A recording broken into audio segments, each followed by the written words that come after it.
চাপ আছে তো, চলে।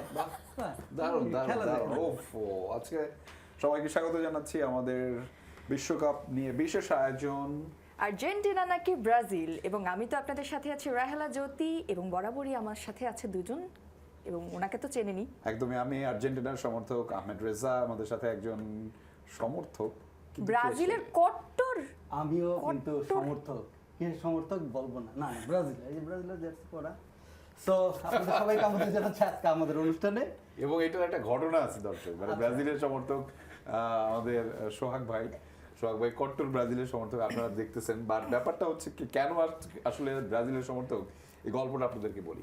গল্পটা হচ্ছে এরকম যে মরক্কোর সাথে টাই করার পরে বা ড্র করার পরে মূলত ব্রাজিলের সমর্থকরা প্রথম যে আলোচনা বা বিতর্কটা শুরু করলো যে ঠিক আছে ভাই, কি হয়েছে, আমাদের যে র্যাঙ্কিং কম, এই কারণে আমরা তাড়াতাড়ি বিতর্ক শুরু করে দিছি। তারপরে হাইতির সাথে জিতলো, যেই হাইতি মনে করেন 83 নাম্বার, তো 83 নাম্বার দলের সাথে জেতার পরে এমন অবস্থা হয়েছে যে তাদের এক্সামিশন কমপ্লিট। কেন? ফাইনালে জিতে গেছে ব্রাজিল, হাইতির সাথে জিতে বিশ্বকাপ জিতে গেছে, এই সেলিব্রেশন করছে। তারপর স্কটল্যান্ডের সাথে 3টা গোলে জেতার পরে আর কেউ বাংলাদেশে থাকতে পারতেছে না। অবস্থা এমন হয়েছে যে এখন ব্রাজিলের সকল সমর্থক মানে কি বুঝি না, আবার বলো না, এই কারণে এই কারণে মানে লাস্টেরটা আবার বলো, লাস্টের লাইনটা আবার বলো। স্কটল্যান্ডের সাথে জেতার পরে এমন অবস্থা তাদের, তারা কি হয়েছে, ধরেন আর্জেন্টিনার সমর্থকরা কোনো ধরনের মন্তব্য করে নাই। ওরা মন্তব্য করবে কেন? মন্তব্য করে নাই, মন্তব্য না করার ফলে টাইম না ধরে এই আসো আমরা ঝগড়া করি, আসো মানে কেউ।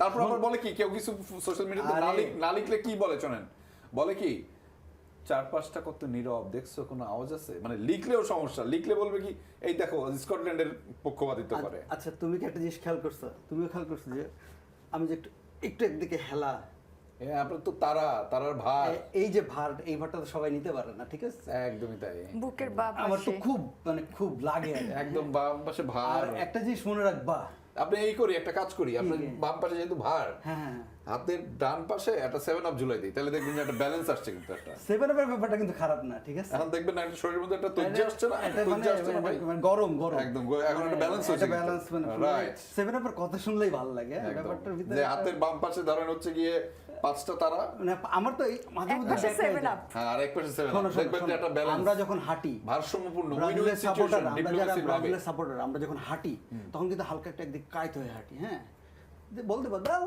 এইসব কোনো ব্যাপার নাকি, আমরা একটু কাত হয়ে হাঁটি, কারণ আমাদের ভাব আসছে না, ভাব আসছে।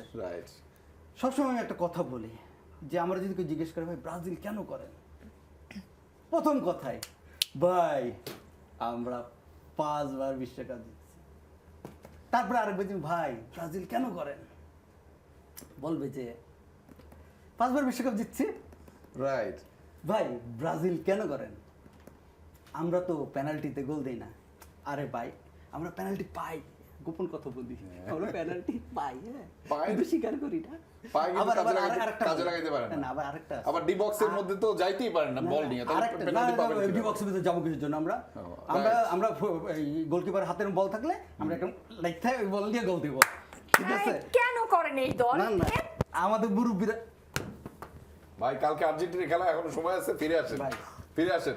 করলাম না ভাই, করলাম না, ঠিক আছে ভাই, করলাম না। দর্শক, ব্যাপারটা হচ্ছে আগামীকাল আর্জেন্টিনা খেলা, গ্রুপ পর্বের শেষ ম্যাচ, এবং সেই ম্যাচে আর্জেন্টিনার জয়জয়কার হবে। তবে আজকে আর্জেন্টিনা কি ব্রাজিলের এই আয়োজনে আপনাদের সাথে কথা বলবো, ব্রাজিলের ব্যাপারেও কথা বলবো, আর্জেন্টিনার ব্যাপারেও কথা বলবো। তবে আর্জেন্টিনার যেহেতু কালকে ম্যাচ, আমরা সেই পরিসংখ্যানগুলো নিয়ে কথা বলতে চাই। আর্জেন্টিনা নাকি ব্রাজিল? স্বাগত আপনাকে আর্জেন্টিনায়। আপনাকে অসংখ্য ধন্যবাদ। আসলে হয়েছে কি, আমরা যারা আর্জেন্টিনা সাপোর্ট করি আর কি, একটু আমার ক্যারেক্টারে ফেরত আসি। আমরা যারা আর্জেন্টিনার মানে সাপোর্ট করি, তারা আসলে খুব কোমল হৃদয়ের হয়ে থাকে, এবং আমরা আসলে খুব অ্যাগ্রেসিভ না।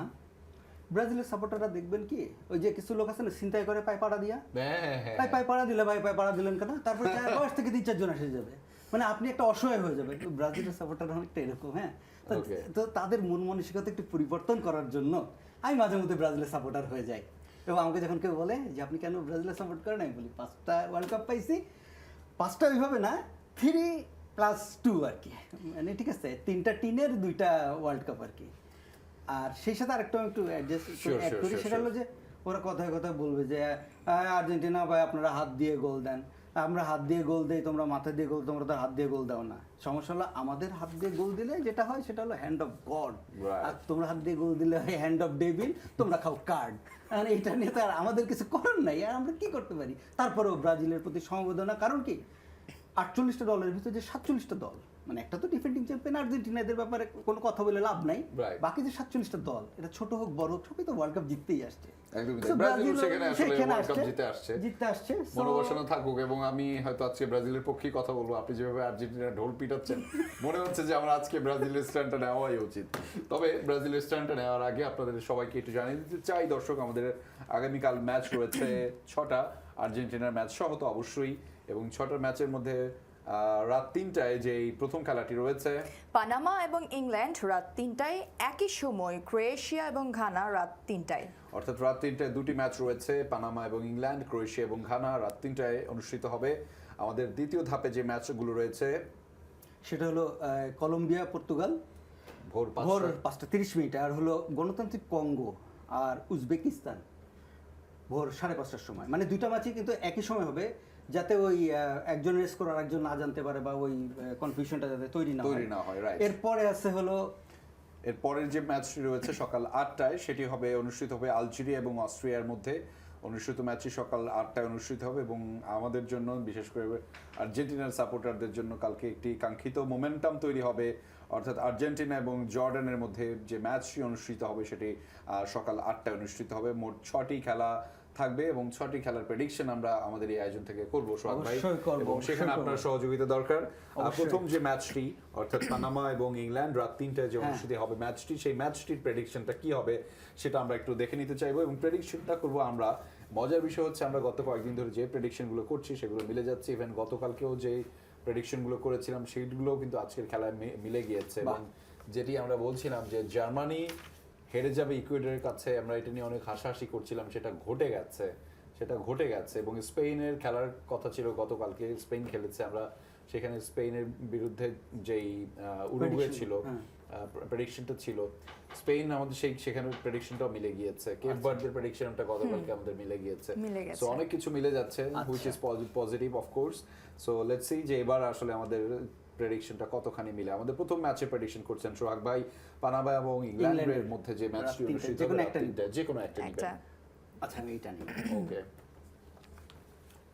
এটাকে আমি রাখবো এখানে। না না, না, দেখেন না। ওটার মধ্যে কি আছে, দেখবো আমরা। কি আছে, যে কোনো একটা দলের নাম আছে, অর্থাৎ জয়ী দল অথবা বিজয়ী আচ্ছা, দল জয়ী অথবা দল পানামা। পানামা, অর্থাৎ যে নামটি উঠবে সেটি পানামা। হচ্ছে পানামা। পানামা এবং ইংল্যান্ডের মধ্যে রাত 3টায়, একটু অসম্ভব ব্যাপার, কারণ এবারে হ্যারি কেইনের পারফরমেন্সে সবকিছু ম্লান হয়ে যাচ্ছে, বিশেষ করে হ্যারিকেনের যে ঝড়। হ্যাঁ, এবং সেই হ্যারিকেনের পারফরমেন্সে ইংল্যান্ডও এগিয়ে যাচ্ছে। সো দ্য সেকেন্ড ম্যাচ যেটি রয়েছে ক্রোয়েশিয়া ঘানা রাত 3টায় অনুষ্ঠিত হবে, সেই ম্যাচের প্রেডিকশনটা কি হতে পারে কি হতে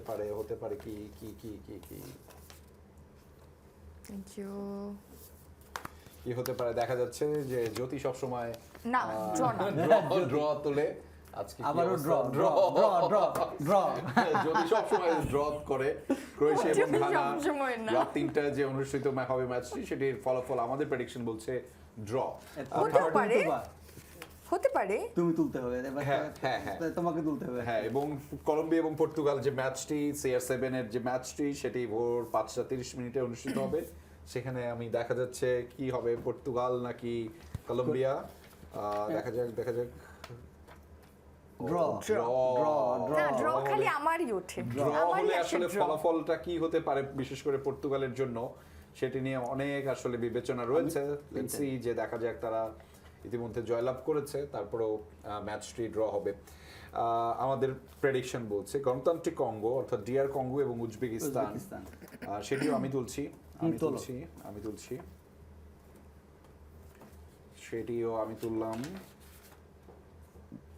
গণতান্ত্রিক কঙ্গোর দিকে গেছে। গণতান্ত্রিক কঙ্গো, এবং যেই পরের ম্যাচটি রয়েছে সেটি হচ্ছে আলজেরিয়া এবং অস্ট্রিয়ার ম্যাচের সকাল 8টায় অনুষ্ঠিত হবে। তুমি তো মনে হচ্ছে কঠিন কাজটা আমারে দিবা। রাইট, এই জন্য আমি একটু উল্টা দিক থেকে করেছি। Algeria Austria Algeria, Austria. আমি মনে হয় একটু বিপদে পড়ে গেলাম এবার। একটু কিঞ্চিত বিপদে পড়লাম, কারণ আমি হচ্ছে আর্জেন্টিনার ফ্যান, আপনিও ফ্যান। তো হ্যাঁ, কোনোভাবে যদি প্রেডিকশনটা, যদিও আমাদের এই পুরো প্রেডিকশনটাই লটারি সিস্টেমে, জর্ডানের উপরে গেলে আমার জন্য মন খারাপ হতো। আমরা জানি আগামীকাল না, আর্জেন্টিনা জিতবে, তারপরে হচ্ছে একটা মেন্টাল স্যাটিসফ্যাকশনে থাকা। জর্ডান নাকি Argentina? Argentina. Hope Argentina. Jordan. So, আমরা চাই আমাদের এই প্রেডিকশনটি ভুল হোক দর্শক। প্রতিদিনের মতো চাই না যে এই প্রেডিকশন। আগের একটা পর্বে এরকম এসেছিল, আমি বললাম যে আমি মানি না, আমি আর্জেন্টিনা মনে মনে, তো সেটাই হয়েছিল। So, আমরা অ্যাকচুয়ালি এটা মানলাম না, শোনো, সমস্যা এটা কি? এটা লটারি, তো লটারির মতো খেলার মাঠে জর্ডানের জন্য শুভকামনা। জর্ডান যে আর্জেন্টিনা এগেইনস্টে খেলতেছে, এটা একটা খুব বড় একটা ব্যাপার। এটাই বড় একটা ব্যাপার, কিন্তু এখানে একটা হচ্ছে যে আমরা এই 6টা ম্যাচের মধ্যে একটা ম্যাচকে হাই ভোল্টেজ মনে করতে চাই। কোন ম্যাচটা হাই ভোল্টেজ মনে করছেন আপনি? আমার কাছে খুব সম্ভবত কলম্বিয়া পর্তুগালটাও হতে পারে। আমি যেহেতু বাংলাদেশের পার্সপেক্টিভ অনুযায়ী আমি বলছি, আমি অফকোর্স আর্জেন্টিনার পক্ষে যাব, আর্জেন্টিনা এবং জর্ডান। হাই হাই, আমিও আর্জেন্টিনা এবং না জর্ডান। না, ওইটা তো ধরো হাই ভোল্টেজ, একটা হলো জনপ্রিয় ম্যাচ। হ্যাঁ হ্যাঁ, তুমি বলতেছো জনপ্রিয় ম্যাচের কথা, আমি বলছি হাই ভোল্টেজ High মানে voltage। Head to head Colombia এবং পর্তুগাল মনে হয় একটু দুইটাই খুবই রাইট। ঠিক আছে, উজবেকিস্তান ভালো টিম, কঙ্গো ভালো টিম, কিন্তু তুলনা ঠিক করলে- আছে, আমরা ওইটাই ধরলাম। মূলত আপনি যেটা বললেন কলম্বিয়া এবং পর্তুগাল, এইটার মধ্যে আসলে কে কয় গোলে জিতবে, কার পক্ষে যাবেন আপনি? পর্তুগাল কলম্বিয়া হ্যাঁ, আপনি কার পক্ষে 2-1 গোলে পর্তুগাল জিতবে। So, আমি পর্তুগাল। পর্তুগাল। তো পর্তুগাল আপনি মনে করছেন 2-1 গোলে পর্তুগাল জিতবে, বাট এটা প্রেডিকশনটা আমরা ডিফারেন্ট ভাবে করি। এটার প্রেডিকশনটা হচ্ছে এমন যে পর্তুগাল কলম্বিয়াকে কয়টা গোল দিবে এটা জানতে হলে আপনার ফোনটা একটু খুলতে হবে। আচ্ছা, খুলেছেন, ডায়াল লিস্টে যাবেন, ডায়াল লিস্টে গেলাম, শেষ যে কলটা ইনকামিং কিংবা আউটগোয়িং, ইনকামিং, হ্যাঁ ইনকামিং এর সেই শেষ কলটার লাস্ট ডিজিটটা কত? লাস্ট ডিজিট হলো অনেক 8। 8। সো পর্তুগাল কলম্বিয়াকে এই 8টা গোল দিবে, এটা আমাদের প্রেডিকশন। এটা ফানি বাট ইটস ডিফারেন্ট, এবং এটা হয়েছে ইন এ সেন্স, মাঝে মধ্যে হয়ে গিয়েছে। সো ভালো, ঠিক আছে। আর যেটা আর্জেন্টিনা এবং জর্ডান, এটার একটা প্রেডিকশন আমার আছে, সেটা হলো 4-1। 4-1 হ্যাঁ। আর্জেন্টিনা 4টি গোল দেবে জর্ডানকে, জর্ডানকে। But I don't think so. আমার মনে হচ্ছে 2-0, এবং আর্জেন্টিনা যেহেতু বেশি গোল দিতে পারেন এবং তারা কোনো ধরনের গোল খাবে না এই ইসেও। সো আমার প্রেডিকশন হচ্ছে 2-0 ইজ গুড এনাফ। না না, ওইটা একটা না বললে এবার আমি তো ব্রাজিল আমি আচ্ছা, তো আচ্ছা, আচ্ছা, একটু ব্রাজিল। এই তোমরা কেমন এরকম তোমরা বোঝো না নাকি? আচ্ছা, সো আমরা কিছু সোশ্যাল মিডিয়ার পোস্ট পড়ে নিতে চাই। আপনার আশেপাশে যারাই পড়েছে তাদের নামটাও আপনি বলতে পারবেন চাইলে।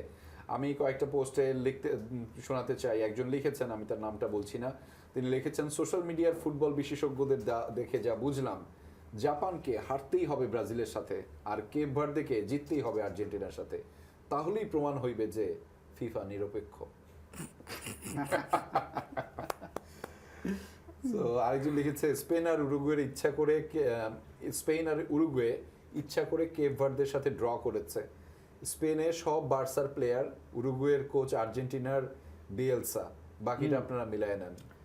মানে ঘুরে ফিরে আর্জেন্টিনা না, মানে আর্জেন্টিনার সবাই যেটা বলছে যে কেপ ভার্দের সাথে খেলা পড়েছে, সেটি হচ্ছে খুবই ইচ্ছাকৃতভাবে, এবং ফিফা সামহাউ মেইনটেইনড ইট এই কারণে। সো উনি একটা উদাহরণ দিয়েছেন, স্পেন আর উরুগুয়ের ম্যাচটা জেতার কথা ছিল, এবং উরুগুয়ে যদি না জিততো তাহলে তারা হচ্ছে আসলে ম্যাচ এই পুরো ওয়ার্ল্ড কাপ থেকে ছিটকে যাবে।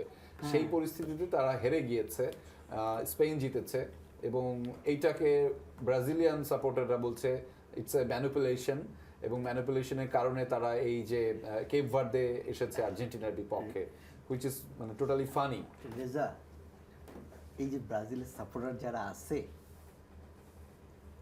মানে ফুটবল খেলা বোঝে, ভালো বোঝে, মানে কতটুকু ভালো বোঝে এটা নিয়ে আমার যথেষ্ট সন্দেহ হচ্ছে।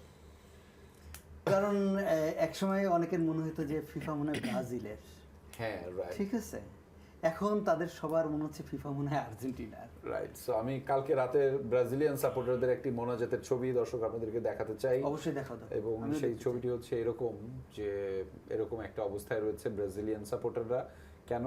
অর্থাৎ নরওয়ে এবং ফ্রান্সের মধ্যে যে অনুষ্ঠিত ম্যাচটি হয়েছে, সেটির মধ্যে কোনোভাবে যদি নরওয়ে জিতে যেত, তাহলে ব্রাজিলের এগেইনস্টে কারা খেলতেন জানেন? ফ্রান্স। ফ্রান্স সো তারা সারা রাত মোনাজাতে ছিল যে আজকে যদি কোনোভাবে এই ফ্রান্সই যেন জিতে যায়, তারা সবাই ফ্রান্সের পক্ষে ছিল। ফ্রান্স না জিতে যদি নরওয়ে জিততো তাহলে হচ্ছে তাদের প্রতিপক্ষ হতো ফ্রান্স ফ্রান্স। ও ওয়াও, এখন তারপর তো বাকিটা ইতিহাস। জমে যেত কালকে আসলে। এখন আমরা কালকের যে আর্জেন্টিনার খেলা যেটা আছে আমরা যদি সেটা নিয়ে একটু আলোচনা করি। সেটা আর্জেন্টিনার খেলাটা আলোচনা যাওয়ার আগে আমরা একটু একটা বিষয় একটু কেপ ভার্দের কিছু পরিসংখ্যান আছে এবং এটা প্রথমবার তাদের বিশ্বকাপ, সেই পরিসংখ্যানগুলো আপনাদেরকে এবং দর্শকদেরকে একটু জানিয়ে রাখতে চাই। প্রথমবার বিশ্বকাপে এসে ইতিহাস গড়ল হচ্ছে কেপ ভার্দে, যেটি পর্তুগিজ ভাষায় বলা হয় কেবো ভার্দে। এই দেশটির জনসংখ্যা প্রায় 5 লাখ, ছোট্ট একটা দ্বীপ যারা আসলে ফুটবলটাকে তাদের মতো করে শিখেছে এবং ওয়ার্ল্ড কাপে প্রথমবারের মতো খেলতে এসেছে। আমি ছোট করে তাদের অর্জনগুলো জানিয়ে দিচ্ছি দর্শক। প্রথম ম্যাচেই ফিফা র্যাঙ্কিংয়ের দ্বিতীয় অবস্থানে থাকা স্পেনের কাছে তারা গোল শূন্য অবস্থায় ড্র ছিল। এটা হচ্ছে তাদের প্রথম ম্যাচ। প্রথম ম্যাচে আরও একটি রেকর্ড করেছে তারা। প্রথম ম্যাচে মাত্র একটি ফাউল করেছে তারা, একটি মাত্র শুধুমাত্র ফাউল করেছিল, যা সর্বকালের রেকর্ড এখন পর্যন্ত বিশ্বকাপের। আরেকটি হচ্ছে প্রথম বিশ্বকাপে অংশ নিয়ে এই গ্রুপ স্টেজে সম্পূর্ণ অপরাজিত, এখন পর্যন্ত তারা অপরাজিত এবং তারা প্রথমবারের মতো অংশ নিয়েছে। তাদের স্কোর লাইনটা হচ্ছে ঠিক এমন 0-3-0, অর্থাৎ প্রথম ম্যাচে 0-0 অবস্থায় তারা ড্র করেছিল, তারপরের ম্যাচেও ড্র 3-3 গোলে, তারপরের ম্যাচে হচ্ছে ড্র 0-0 গোলে। আরেকটি তথ্য হচ্ছে ফিফা র্যাঙ্কিংয়ের 67তম অবস্থান নিয়ে বিশ্বকাপে খেলতে এসে অপরাজয় থেকে নকআউট পর্বে তারা গিয়েছে, সেটিও একটি রেকর্ড তাদের। তবে সবচেয়ে দুটি শাইনিং রেকর্ড হচ্ছে ডেবিউ টুর্নামেন্টে নকআউট রাউন্ডে উঠে বিশ্বকাপের ইতিহাসে এই কীর্তি তাদের আগে কেউ করতে পারেনি, অর্থাৎ এটাই তাদের ডেবিউ টুর্নামেন্ট ছিল এবং সেই ডেবিউ টুর্নামেন্টেই নকআউট পর্বে চলে গিয়েছে। এর আগে এই ইতিহাস কারোর পক্ষে করা সম্ভব হয়নি। আর শেষ যে তথ্যটি সেটি অত্যন্ত চমকপ্রদ।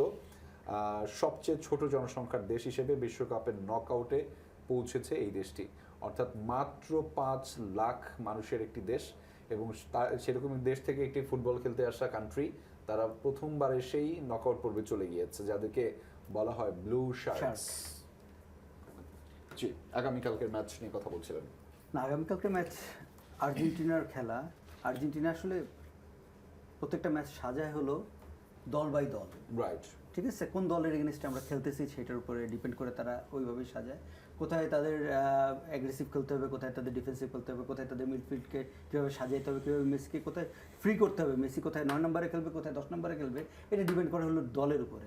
যেহেতু জর্ডান ভালো দল, যেহেতু ওয়ার্ল্ড কাপে তারা খেলতে আসছে, অবশ্যই ভালো দল, কিন্তু তারা আসলে কোন দিকে যাবে, জর্ডান আসলে কাকে নিয়ে চিন্তা করবে, মেসিকে নিয়ে চিন্তা করবে নাকি বাকি যে 9 জন আছে সেই 9 জনকে নিয়ে চিন্তা করবে? যদিও আমরা শুনেছি যে স্কলানির ভাষ্য মতে বেশি সেকেন্ড হাফ থেকে খেলা শুরু করতে পারে, ফার্স্ট হাফে থাকবে না। আমাদের সাথে একজন দর্শক যুক্ত রয়েছে, সোহাগ ভাই, আমরা তাকে স্বাগত জানাচ্ছি। দর্শক, আপনি কে বলছেন, কোথা থেকে বলছেন, নাম বলে একটু জানান যে আপনি কোন দলের সাপোর্টার? আমি ভামোসের সাপোর্টার। ও, আর্জেন্টিনার সাপোর্টার। ওয়াও, স্বাগত আপনাকে। তো আর্জেন্টিনার জন্য আপনার কি শুভকামনা থাকবে আগামীকাল, একটু জানাবেন আমাদের। অনেক অনেক শুভকামনা, আর্জেন্টিনা জয়লাভ করবে সেটা নিশ্চয় থেকে, এবং অনেকে এই এক ধরনের প্রচার বা গুজব ছড়ানোর চেষ্টা করছে কি কোপা আমেরিকার সঙ্গে খেলা এই সেই হাতি যে সেকেন্ড রাউন্ডে, রাইট, তৈরির চেষ্টা, রাইট। মানে ওরা আসলে নিজেদের মানে ভয়টাকে আমাদের উপর চাপিয়ে দেওয়ার এক ধরনের চেষ্টা করছে, কিন্তু সেই চেষ্টা করে আসলে কোনো লাভ হবে না। নিশ্চয়ই শান্তির যে প্রতীক সাদা শুভ্র কিংবা আকাশী এই তাতে জয় হবে। এই দেশ জুড়ে যতই ইয়ে করুক না কেন লাভ নেই, আর কি প্রোপাগান্ডায় থেমে থাকার সুযোগ নেই। একদমই কোনো প্রোপাগান্ডায় থেমে থাকার সুযোগ নাই। ভামোস দর্শক আমাদের সাথে যুক্ত হওয়ার জন্য, ভামোস আর্জেন্টিনা।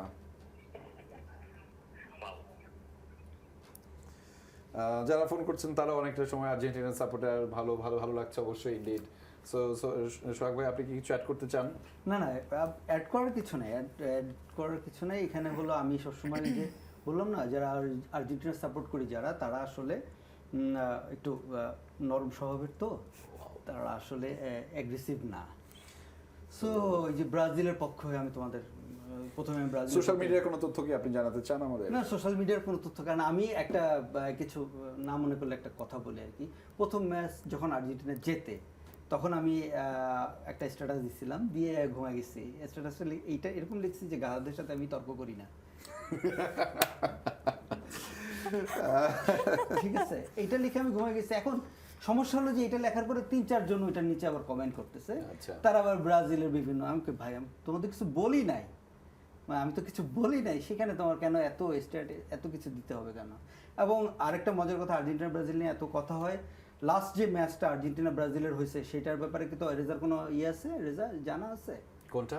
লাস্ট যে কোয়ালিফায়ার খেলছে, ওয়ার্ল্ড কাপ কোয়ালিফায়ার আর্জেন্টিনা এবং ব্রাজিল যে খেলা হয়েছিল, সেই ম্যাচটার রেজাল্ট সম্পর্কে জানা আছে? 4-1 মনে হয়। হ্যাঁ, সেই টিমে কি মেসি ছিল জানা আছে? না, মেসি ছিল, মেসিও মেসি বিহীন না। ছিল। হ্যাঁ, right. কিন্তু ব্রাজিলের কিন্তু পূর্ণাঙ্গ শক্তির দলই ছিল, এই যে একদমই যেটা তাই। ওই যে ভিনি, মানে খুবই ভালো খেলেছিল মাশাআল্লাহ, কিন্তু মেসি ছিল না।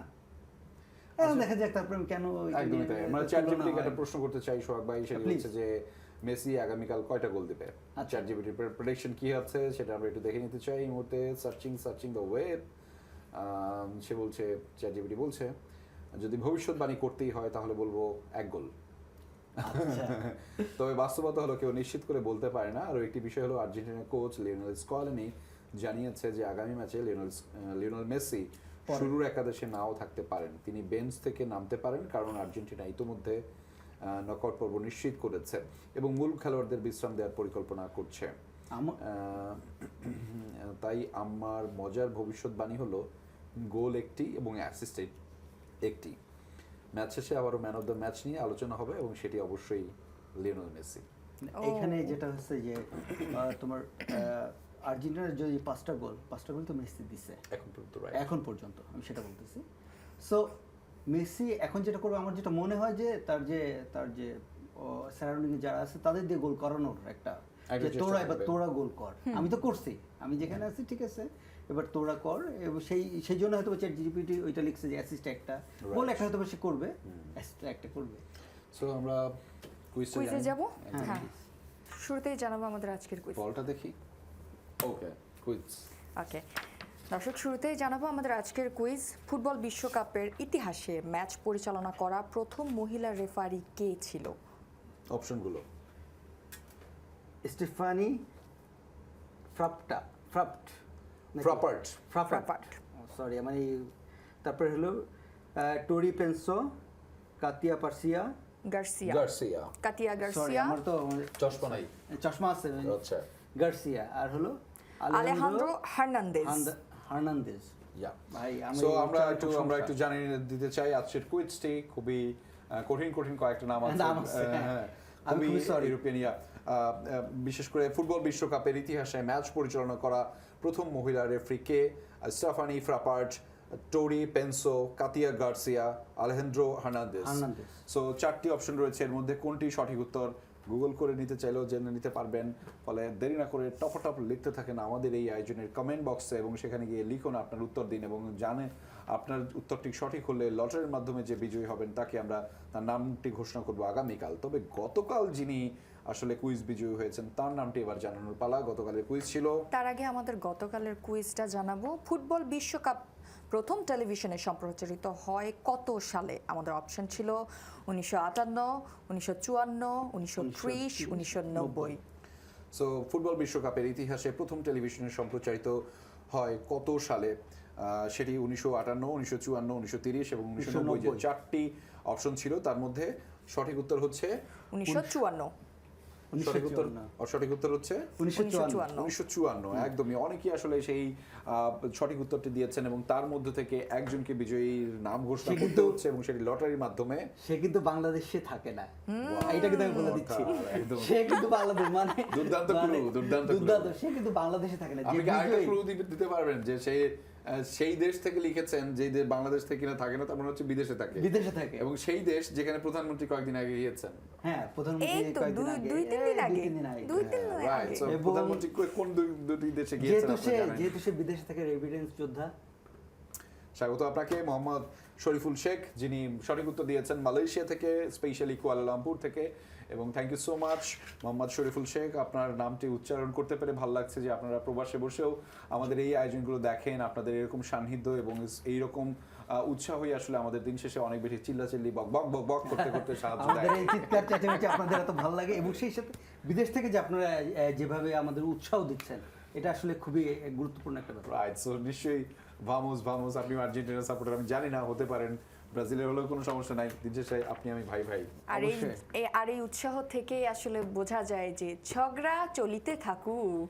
না আমরা একদমই ঝগড়া ঝগড়া করি না। চলতে থাকুক এবং ঝগড়ায় অংশ নিতে পারবেন আপনিও, চাইলে যে কোনো সময় ফোন করতে পারেন আমাদের এই আয়োজনের মতামত বক্সেও, সেখানেও কিন্তু আপনি জানাতে পারেন আপনার ঝগড়ার কি টপিকে আপনি ঝগড়া করতে চান। আমি তো আমরা ঝগড়া আপনার করতে যাই, আমার তো ঝগড়ার ইয়ে তো অন্য, মানে বাপায়ের জাদুকর, ওরকে বের ভাই, করে আপনি দেওয়া যায় না? কাউকে মনে করেন মেসি কয়টা গোল দিবে? না না মেসি একটা গোল দিকে ওর না, মতো আপনি মনে করেন কেন একটা গোল দিবে? এটা কোনো কথা? আমি বুঝলাম না, মেসি ও একটা বাপায়ের জাদুকর, ওর খেলার দরকার কি বুঝলাম না? না, ও এত ভালো খেলবে না, কেন? খেলবে না কেন ভাই? ও এত ভালো খেলবে কেন? খেলবে না কেন? ও এত ভালো খেললে আমাদের খারাপ না, লাগে। খেলতে আচ্ছা। হবে। ওর ভালো খেলে আমার আনন্দ লাগে, আনন্দ যদি আমার হার্ট অ্যাটাক হয় তখন না খেলবে। আমার কথা হচ্ছে ও বাপায়ে জাদু ছড়াবে কেন, ও ডান পায়ে ছড়াতে পারে না? ডান পায়ে কেন খেলতে হবে বুঝলাম না।